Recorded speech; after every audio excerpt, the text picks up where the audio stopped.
Ukraine কি অবশেষে হার মানতে বসেছে? রাশিয়ার সামরিক চাপের সামনে কি ভেঙে পড়ছে ইউক্রেনের সৈন্যরা? কারণ যুদ্ধের ময়দানে রাশিয়ার বিশাল সামরিক বাহিনীর বিরুদ্ধে লড়তে তীব্র সৈন্য সংকটে ভুগছে ইউক্রেন। এমন পরিস্থিতিতে যুদ্ধ কি এগিয়ে নিতে পারবেন ইউক্রেনের প্রেসিডেন্ট ভলোদিমির জেলেনস্কি, নাকি ফ্রান্স সহ পশ্চিমাদের সাহায্যের মাধ্যমেই রাশিয়ার বিরুদ্ধে যুদ্ধ চালিয়ে যাবে কিয়েভ? রাশিয়ার সামরিক বাহিনীর কাছে যখন একের পর এক পূর্বাঞ্চলীয় এলাকা হারাচ্ছে ইউক্রেন, তখনই জানা গেল ইউক্রেনের সশস্ত্র বাহিনীর বর্তমান অবস্থান। ইউক্রেনের সামরিক বাহিনীর কমান্ডাররা জানিয়েছেন তাদের বাহিনী বর্তমানে তীব্র সৈন্য সংকটে ভুগছে। বর্তমানে যে পরিমাণ সামরিক সদস্য রাশিয়ার বিরুদ্ধে লড়ছে তা অত্যন্ত অপ্রতুল বলেও দাবি ইউক্রেনের। এক প্রতিবেদনে এমন তথ্যই জানিয়েছে ব্রিটিশ বার্তা সংস্থা রয়টার্স। কিন্তু প্রশ্ন হলো, যুদ্ধের ময়দানে লড়তে ইউক্রেনের বর্তমান সৈন্য সংখ্যা আসলে কত?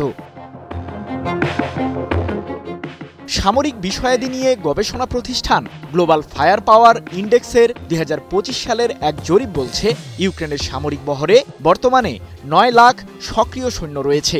কিন্তু এই সংখ্যায় বেশ এগিয়ে রাশিয়া। প্রেসিডেন্ট ভ্লাদিমির পুতিনের দেশটির সামরিক বহরে বর্তমানে প্রায় 13,20,000 সক্রিয় সৈন্য রয়েছে। শুধু তাই নয়, রিজার্ভ বাহিনীর দিক থেকেও কয়েক গুণ এগিয়ে রাশিয়া। বর্তমানে এই সংখ্যা 20 লাখ, যা ইউক্রেনকে রাশিয়ার সামনে সামরিকভাবে করে তুলেছে অত্যন্ত দুর্বল। ইউক্রেন কি তাহলে যুদ্ধের ময়দান থেকে ছিটকে পড়বে? রাশিয়ার চলমান আক্রমণের বিরুদ্ধে লড়াই করার জন্য এবার ইউক্রেনের প্রেসিডেন্ট জেলেনস্কি ছুটেছেন ফ্রান্সে। দীর্ঘমেয়াদে ইউক্রেনের সামরিক বাহিনীর ক্ষমতা জোরদার করার জন্যই ফ্রান্সের কাছে অস্ত্র সহায়তা চেয়েছেন জেলেনস্কি। 17 নভেম্বর এক প্রতিবেদনে বিষয়টি নিশ্চিত করেছে ব্রিটিশ বার্তা সংস্থা রয়টার্স। সাম্প্রতিক সময়ে রাশিয়ার ড্রোন ও ক্ষেপণাস্ত্র হামলা বৃদ্ধি পাওয়ায় এবং ইউক্রেনের দক্ষিণ পূর্ব জাপোরিঝিয়া শহরে মস্কোর বাহিনীর তীব্র স্থল অগ্রগতিতে কোণঠাসা হয়ে জেলেনস্কি এবার ফরাসি প্রেসিডেন্ট ইমানুয়েল ম্যাক্রনের দরবারে সাহায্যের জন্য গেছেন। মূলত ফ্রান্সের কাছ থেকে এয়ার ডিফেন্স সিস্টেম, যুদ্ধবিমান এবং ক্ষেপণাস্ত্র সহায়তা পেতেই কয়েকটি চুক্তি সই করবে ইউক্রেন।